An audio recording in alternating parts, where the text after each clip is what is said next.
अच्छा बच्चों, कल मैंने आपको वेक्टर प्रोडक्ट या क्रॉस प्रोडक्ट वो भी मैंने आपको किया था डेफिनेशंस और उसका कुछ प्रॉपर्टीज़ भी किया था। और आज मैं और आगे कुछ प्रॉपर्टीज़ जो रह गया है उसका मैं अभी एक्सप्लेन करने जा रहा हूँ, तो थोड़ा ध्यान से देखना। तो इसमें अब मैं फिर यहाँ देखो प्रॉपर्टी नंबर 6। प्रॉपर्टी नंबर 6 में क्या है? If A and B represent adjacent sides of a parallelogram, then its area of parallelogram ABCD is equal to magnitude of the cross product of A and B। तो ये है इसका area of parallelogram का एक formula बन गया है। तो ये आप याद रखना है कि अगर जो वेक्टर जो पैरेललोग्राम का एडजेसेंट साइड्स का वेक्टर दिया होगा तब हम उसको इस तरह इसका हम एरिया निकल सकते हैं। अब इसके बाद हम नेक्स्ट जाएंगे डिस्ट्रीब्यूटिव प्रॉपर्टी। तो डिस्ट्रीब्यूटिव प्रॉपर्टी में क्या है?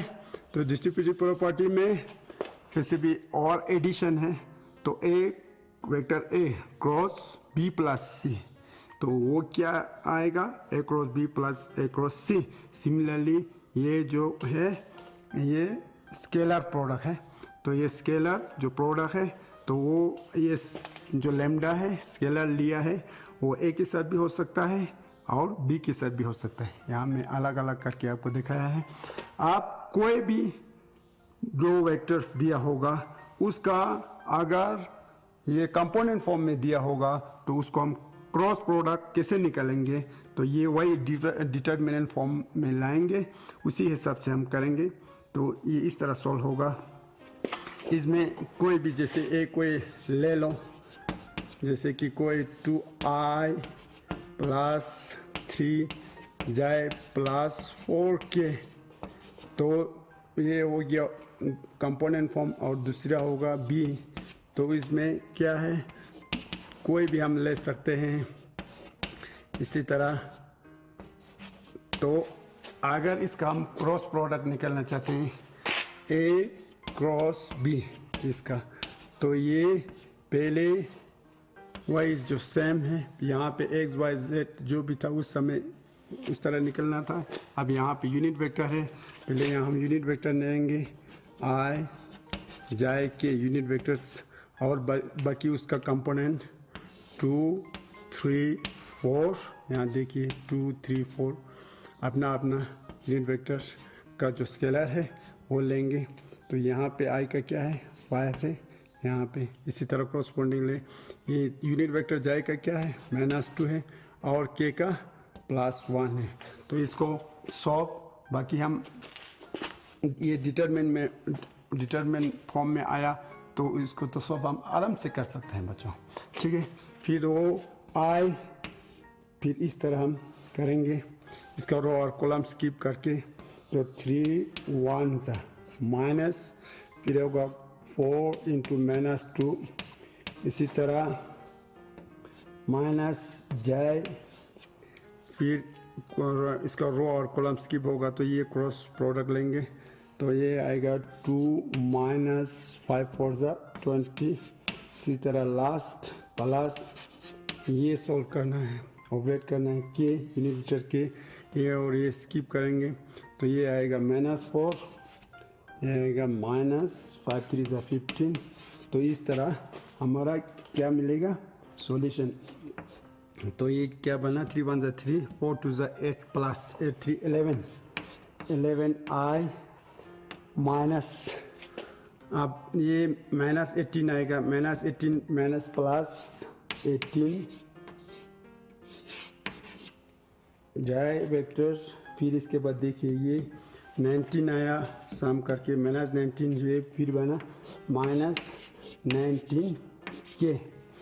तो this is what the result of A cross B. तो मैंने पहले भी आपको बताया था प्रॉपर्टीज़ में जो इसका क्रॉस प्रोडक्ट का जो आंसर है रिजल्ट है वो वेक्टर में ही आएगा और स्केलर प्रोडक्ट का वो रियल नंबर या स्केलर में ही आएगा। तो ये मैंने आपको ये प्रूफ करके भी दे दिया है। तो अगर कोई भी वेक्टर और उसका कंपोनेंट फॉर्म में दिया होगा तो वो इस तरह हम सॉल्व कर सकते हैं। ओके स्टूडेंट, अभी हमने क्या पढ़ा था, सम प्रॉपर्टीज ऑफ वेक्टर जो प्रोडक्ट है या क्रॉस प्रोडक्ट है उसका हमने सम प्रॉपर्टीज पढ़ा था। आप मैं थोड़ा सा इंट्रोडक्शन दे दूंगा डायरेक्शंस, कोसाइंस और डायरेक्शन रेशियोज का। इसमें कुछ क्वेश्चंस, 2-3 क्वेश्चंस इस पे सॉल्व करना है, तो इसको मैं सिर्फ थोड़ा इंट्रोडक्शन ही टाइप दे दूंगा। इसमें डायरेक्शन कोसाइंस कैसे निकलना है और डायरेक्शन रेशियोज कैसे निकलना है, ठीक है बच्चों। तो बाकी डिटेल तो हम नेक्स्ट चैप्टर में पढ़ेंगे 3 डायमेंशनल ज्योमेट्री में। तो आप फिर भी ये ध्यान से देखना, वहाँ पे आपको बहुत आसान होगा।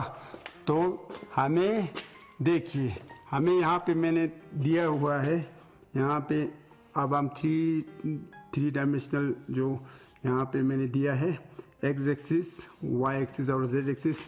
इसमें एक पॉइंट P लिया है, उसका कोऑर्डिनेट एक्स वाई जेड है। उसको हम ये जो OP है, OP पोजीशन वेक्टर, वो एंगल अपना एक्स एक्सिस के साथ कितना एंगल बनेगा, वाई एक्सिस के साथ कौन सा और जेड एक्सिस के साथ कौन सा हम एंगल बनाएंगे। तो उस एंगल को डायरेक्शन एंगल्स कहते हैं। उस एंगल्स को क्या कहते हैं, डायरेक्शन एंगल्स कहते हैं। तो या डायरेक्टेड भी कह सकते हैं। तो वो हम लेट करेंगे।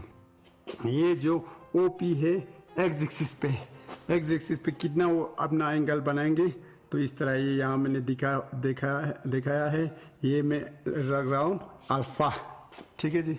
और इसी तरह वाई एक्सिस पे कितना बना रहा है, वो मैंने रखा है बीटा।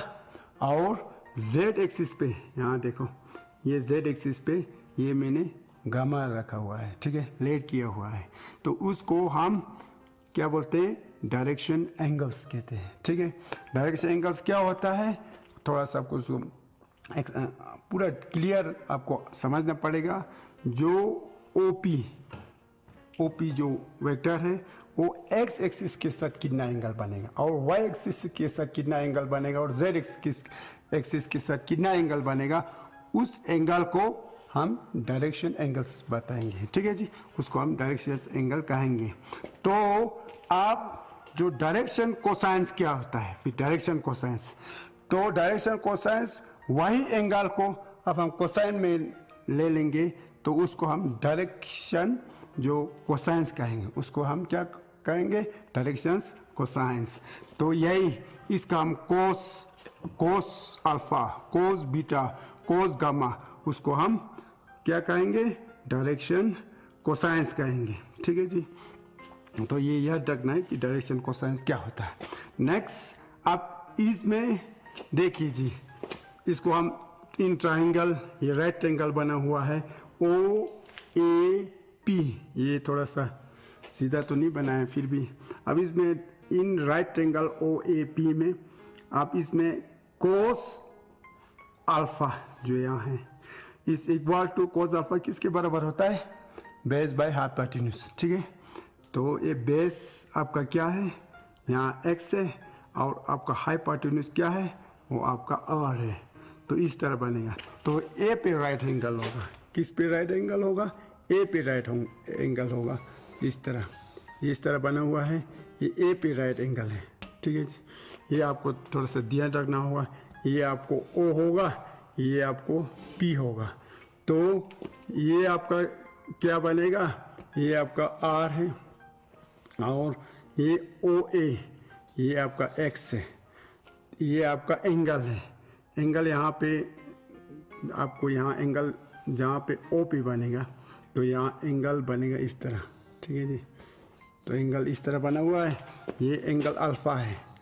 तो इसको आप इससे हम देख सकते हैं कि ये एंगल जो है, ये देखो, base by hypotenuse, base by hypotenuse कौन सा बनेगा, x बाय r, वो कोस आप एंगल होगा आपका अल्फा, इस तरह कोस अल्फा, इस तरह इसका इक्वेशन ये बना है, ठीक है जी। तो इसी तरह यहाँ we can find out cos beta, इसी तरह हम बीटा भी, कोस बीटा का भी एंगल निकल सकते हैं। तो इसका रिलेशन है y बाय r, इसी तरह कोस गामा का z by r, we can prove it. तो मैंने अभी एक प्रूफ करके दे दिया। बाकी अब इस तरह हम परपेंडिकुलर ड्रा करके बाकी सब निकल सकते हैं। तो अब इसी में अब थोड़ा गौर से देखो, आप इसको कोस अल्फा को हम एल से भी डिनोट करेंगे। किससे? एल से। इसका नोटेशन नया आया हुआ है, आप इसको एल से डिनोट करेंगे। कोस जो अल्फा है उसको हम एल से डिनोट करेंगे और कोस बीटा को हम एम से डिनोट करेंगे और कोस गामा को हम किस से डिनोट करेंगे? वो हम डिनोट करेंगे एन से। तो ये पोर्शन है एल और एम और एन है, वो ये इसका notation of the direction cosines है। ठीक है जी, notation of the direction cosines, ये याद रखना है। तो ये है जी, अब एल बनाइए, M equal to Y by R और N equal to Z by R. ठीक है बच्चों, फिर आप इसके बाद आप फिर दोबारा फिर हमें एक और आया, तो फिर हम देखो जी, अब ये एक्स क्या बना? एल इंटू आर, और वाई क्या बना? एम इंटू आर, जेड क्या बना? N into R. ठीक है जी, तो इसी तरह आप ये एक्स या एल इक्वल टू आर, इसको हम ए फिर डिनोट करेंगे ए, और इसको हम बी डिनोट करेंगे, इसको हम सी डिनोट करेंगे। ये ए बी सी को हम क्या कहेंगे? Direction ratios. इसको हम क्या कहेंगे? Direction ratios. ये याद रखना है। इसमें आपको दो पॉइंट आया, एक डायरेक्शन कोसाइंस डी कोसाइंस, उसका नोटेशन आया एल एम एन, और दूसरा डी रेशियोस, उसका क्या आया? A B C. ये आप दोनों याद रखना है, ये नोटेशन दोनों याद रखना है, तो ये आपको प्रूफ भी कर सकते हैं। अब नेक्स्ट जो मोस्ट इम्पोर्टेंट है नोट, इसमें L square plus M square plus N square 1 के बराबर होता है। ठीक है, but A square plus B square plus C square is equal to, वो किसके बराबर होगा? वो 1 के बराबर, ये जो है 1 के बराबर, 1 के बराबर नहीं होता है इन जनरल, मोस्टली 1 के बराबर नहीं होता है। कभी कभी ये 1 हो सकता है और ज़्यादातर ये 1 के बराबर नहीं होता है। तो इसमें और आपको याद रखना पड़ेगा क्या? L square plus M square plus N square, वो किसके बराबर होना चाहिए? 1 के बराबर होना चाहिए। और नेक्स्ट आपका आया A square plus B square plus C square, वो 1 के बराबर आने की ज़रूरत नहीं है। आए तो वेलकम, नहीं आए तो ज़रूरी नहीं है, तो मोस्टली नहीं आएगा। तो आप कंफ्यूज मत हो जाना कि ये भी 1 के बराबर हो सकता है। तो ये 1 के बराबर नहीं, भी मोस्टली नहीं होगा, जनरली नहीं होगा, कभी कभी हो सकता है स्पेशल केस में। तो ये इसमें यही आप याद रखना है कि आज आपको मैंने क्या क्या पढ़ाया, सिर्फ इंट्रोडक्शन दे दिया डायरेक्शन कोसाइंस और डायरेक्शन रेशियोस का और उसका फार्मूला का, और ये वहाँ पे हम प्रूफ भी कर सकते हैं। यहाँ पे जो एल स्क्वायर और एम स्क्वायर और एन स्क्वायर 1 के बराबर प्रूफ कर सकते हैं। देखो बच्चों कैसे, एल किसके बराबर है? एक्स बाय आर है। एल का स्क्वायर मीन्स क्या आएगा? एक्स बाय आर का square plus M square, M क्या है? वाई बाय आर है, वाई बाय आर है, तो वाई बाय आर का भी स्क्वायर आएगा, और प्लस एन स्क्वायर, वो किसके बराबर है? Z by R. ठीक है, तो आपका क्या बना? ये आपका बना X square by R square plus Y square by R square plus Z square by R square. तो ये आपका बना X square plus Y square plus Z square divide by R square. तो ये वाई सेम है, ये किसके बराबर है? ये आर स्क्वायर के बराबर है, नीचे भी आर स्क्वायर होगा, R square plus R square ये कैंसिल होगा, ये किसके बराबर बनेगा? Equal to 1। This is the proof part, ये मैंने आपको प्रूफ कर दिया है। ठीक है जी। अच्छा बच्चों, मैंने अभी जितना भी वेक्टर अलजेब्रा का इम्पोर्टेंट पॉइंट्स, डेफिनेशंस और उसका प्रॉपर्टीज बहुत सारे किए हुए हैं। आपसे ये रिक्वेस्ट है कि आपको ये टेक्स्ट बुक जो है ना, ये टेक्स्ट बुक जो है कंप्लीटली जो पेज जहाँ से स्टार्ट होगा 1 से लेकर लास्ट जहाँ पे ख़त्म होगा समरी तक, आपको कंप्लीटली थोड़ा कम से कम एक बार पढ़ना है। और मैंने अपनी तरफ से जितना हो सके 99.9%, इसमें 0.1% रह सकता है, भूल मतलब हम इंसान हैं, भूल भी जाते हैं। तो आप अगर ये थोड़े पढ़ेंगे तो आपको 100% कंप्लीट हो जाएगा।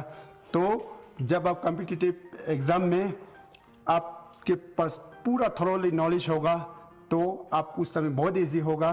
तो यही आपसे मैं रिक्वेस्ट करना चाहता हूँ, अब ये ज़रूर पढ़ लेना।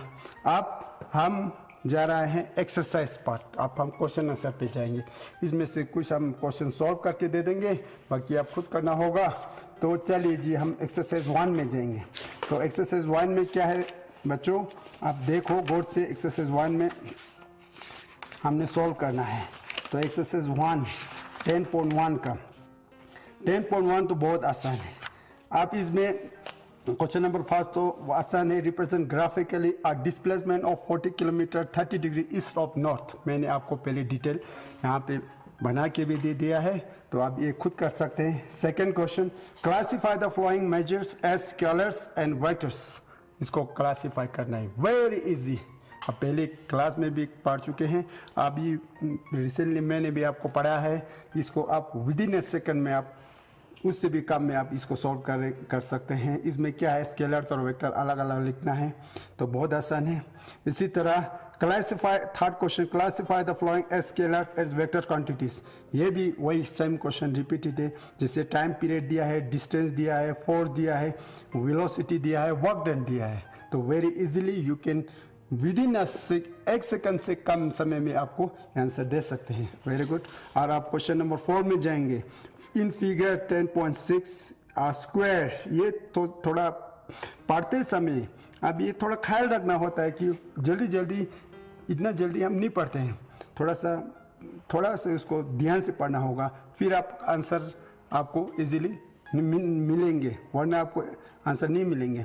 Identify the flowing vectors. अब ये जो दिया हुआ है डायग्राम में, इसमें आपको क्या coinitial vector, equal vector, collinear but not equal, ये आपको आइडेंटिफाई करना है। यहाँ पे दिया हुआ है, मैंने आपको कोन इनिशियल का वेक्टर का डेफिनेशन भी दिया हुआ है क्लियर करके। इसी तरह इक्वल वेक्टर्स का भी दिया है, और इसी तरह कोलिनियर बट नॉट इक्वल, ये सब दिया हुआ है, आप खुद कर सकते हैं, वो बहुत ईजी है।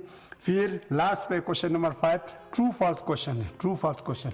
तो इसमें यहाँ पे एक खास ये ख्याल रखना होगा कि ट्रू होगा तो स्टेटमेंट वाई, इसमें ज़रूरी है कि ट्रू, इसका वाई का रीज़न देना आपको ज़रूरी है, तब आपको ठीक होगा। इसी तरह फॉल्स होगा तो वाई इट इज़ फॉल्स। तो ये आपको जब आपका ये क्लियर होगा तो अच्छा है। तो इसमें भी ट्रू फॉल्स है, बाकी तो कुछ नहीं है, बहुत आसान है। A vector and minus A are collinear, ये मैंने पहले भी कोलिनियर का डेफिनेशन में दिया है, तो ये बच्चों आप कर सकते हैं। इसमें कोई मुझे इसमें करने की ज़रूरत नहीं है, आपको दिखाने की ज़रूरत, ठीक है जी। अब नेक्स्ट एक्सरसाइज जाएंगे, एक्सरसाइज 2।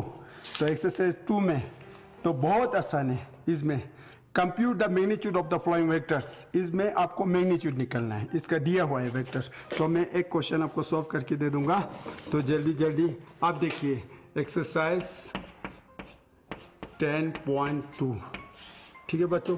इसमें क्वेश्चन नंबर 1 का एक पार्ट में आपको करके दे दूंगा। Compute the magnitude of the flowing vectors. Here ये क्वेश्चन ए दिया हुआ है, वेक्टर में एक का निकालूंगा, ए बी सी टोटल 3 दिया हुआ है, आई जे प्लस के, ये देखिए ये दिया है। तो you have to find the magnitude तो आप काफ़ी समय से किया हुआ है, तो इसका सॉल्यूशन पार्ट में ए का आप मैग्नीट्यूड निकालेंगे, तो बहुत आसान है। Which is equal to under root of, ये देखिए इसका फार्मूला क्या आएगा, X square plus Y square plus Z square. चलिए जी, ये है जी। आप ये फार्मूला कंफ्यूज मत हो जाना, वैसे तो आपको कंफ्यूज नहीं होगा, फिर भी चलिए जी। आर क्या था, आर था आपको एक्स आई प्लस वाई जे प्लस जेड के, इजंट इट, ये आपका आर वेक्टर था। तो उसका मैग्नीट्यूड क्या था फार्मूला, वहाँ से लिया हुआ है वो आपका आया हुआ है under root of X square plus Y square plus Z square. अब ये हम यहाँ से हम कंपेयर करेंगे तो आपका यहाँ देखो ये एक्स है, एक्स आपका क्या बना 1 है, तो ये आपका आया 1 का स्क्वायर, ये आपका क्या आया 1 का स्क्वायर। इसी तरह इसका भी 1 का स्क्वायर और इसका भी 1 का स्क्वायर, तो आया आपका under root 3। This is your answer, very simple. ठीक है जी। अब इसी तरह नेक्स्ट बी और वेक्टर सी सेम यही पैटर्न फॉलो करना है। और इसी तरह क्वेश्चन नंबर 2 अब क्वेश्चन क्या बोल रहा है, write two different vectors having same magnitude. अब इसमें अपनी तरफ से लिखना है एग्जांपल, बहुत आसान है। अब 2 वेक्टर्स उसका मैग्नीट्यूड सेम होगा मगर वो वेक्टर अलग अलग होगा मगर उसका मैग्नीट्यूड सेम होगा, तो इसमें क्या करना है, बहुत आसान है, आप लिख सकते हैं। चलिए जी, इसको अगर कोई आपको डाउट होगा तो विद इन अ सेकंड आप लिख सकते हैं। देखिए जी, मैग्नीट्यूड सेम होगा तो ये याद रखना है कि इस तरह का एक्स वाई जेड का इन वैल्यू, इन जो इसका स्केलर कंपोनेंट है उसको हम आगे पीछे लिखेंगे, बाकी वो सेम ही रहेगा, वेक्टर तो अलग रहेगा। तो इसी तरह हमको ए ले लो और कोई बी ले लो, कोई इसी तरह वेक्टर ले लो, जैसे कि for example 2i plus 3j plus k। ठीक है जी। और दूसरा ये होगा i minus 3j plus 2k, इस तरह हम ले सकते हैं। तो this 2 vectors are different, but अगर आप इसका मैग्नीट्यूड निकालेंगे वो क्या आएगा, आपको सेम आएगा। 2 का स्क्वायर प्लस 3 का स्क्वायर प्लस 1 का स्क्वायर और 1 का स्क्वायर प्लस 3 का स्क्वायर प्लस 2 का स्क्वायर, तो इसका रिजल्ट सेम ही आएगा। तो इस तरह हम एग्जांपल्स इन फाइनाइट एग्जांपल्स हम दे सकते हैं। इसी तरह write two different vectors having same directions, आप उसको सेम डायरेक्शन में आपको देना होगा, तो वो भी आसान है, मैंने आपको सिखाया है, तो वो आप खुद कर सकते हैं। इसी तरह find the values of X and Y so that the vector this and this are equal. ठीक है, तो इसमें ये एक्स और वाई का वैल्यू निकालना है मगर वेक्टर्स दोनों इक्वल है, तो मैंने आपको इक्वल का डेफिनेशन दिया है। अब वहाँ से क्रॉसपोंडिंगली मैंने आपको, अगर ये फार्मूला आपको याद होगा तो बहुत आसान है, ए और बी वेक्टर इक्वल होगा इफ इसका कोरोस्पोंडिंग क्या, इसका कोरोस्पोंडिंग स्केलर कंपोनेंट इक्वल होगा, a1 के साथ a2 और b1 के साथ b2, c1 के साथ to c2। तो इसी हम डेफिनेशन से we can easily solve the questions. तो आप इसी तरह मेहरबानी करके इसमें एग्जाम्पल्स आपको छोड़ के नहीं जाना है, पहले एग्जाम्पल सॉल्व करना होगा, वो बुक्स में सॉल्व किया हुआ है, अगर मुश्किल होगा तो मुझे बता देना। ठीक है, इसी तरह बाकी हम नेक्स्ट जो क्वेश्चन रह गया है वो हम कल करेंगे। थैंक यू बच्चों।